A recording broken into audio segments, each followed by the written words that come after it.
Welcome to my channel, Tough Topic, and today is the final jury selection and opening arguments in the Diddy trial. There are so many reporters and broadcasters and bloggers that are receiving information from inside the courtroom, and I'm here to update you all with the latest. And I'm gonna go ahead and let you know there are some parts of this story that are very, very gruesome. I will not disclose that, maybe on X or something, but for now, let's just start with who is here to support him. This is day 4 in day 1 of the beginning of the determination of Diddy's fate. Now keep in mind, Diddy's children know only what Diddy himself has told them. So some of what will be discussed today in court will be very hard and heartbreaking for them to see. Now, every one of his children, except for the smallest, of course, is present, including his twins, Jesse and Delilah, who has been trying to focus on their future, including college, and just maintaining their peace. Now, my question is, why in the world would he even want his kids to be a part of something so gore and explicit? And I mean it is explicit. Now, they are going to hear the testimony of someone that they have known for a long time, Cassie, and they will see footage of the video unedited, the full version of the hotel when their dad BEAT her.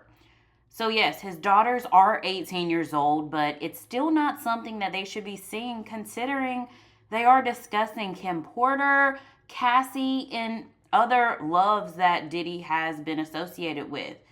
So from Inner City Press on X, they have discussed that there's a lot being said, and the defense says that Diddy was nothing more than a ladies' man.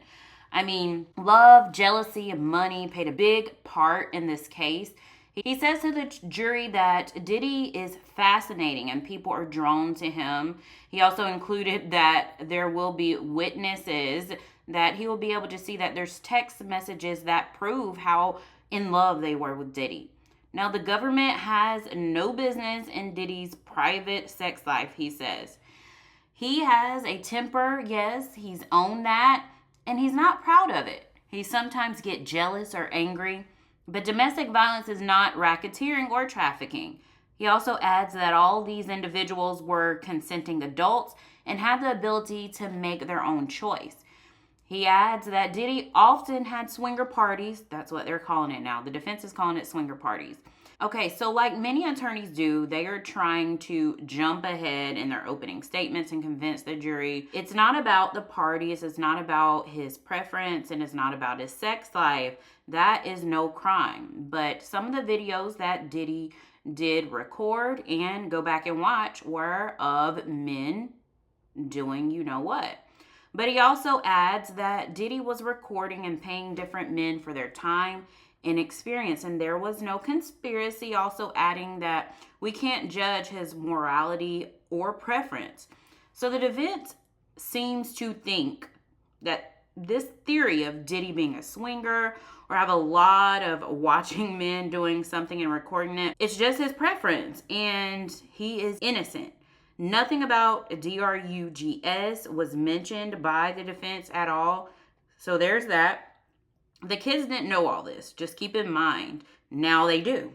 You see why this is just going to get really messy. They even claim that Kim Porter was jealous, which caused the fights between she and Diddy, Cassie and Diddy, and that was one of the main reasons of why Diddy would get angry and sometimes violent. But I will definitely be back for more, because there's more details of the things that the prosecution said that Diddy did to Cassie when he would rent or order male escorts. So please stay tuned as I'm giving you guys some updates to this case. Bye for now.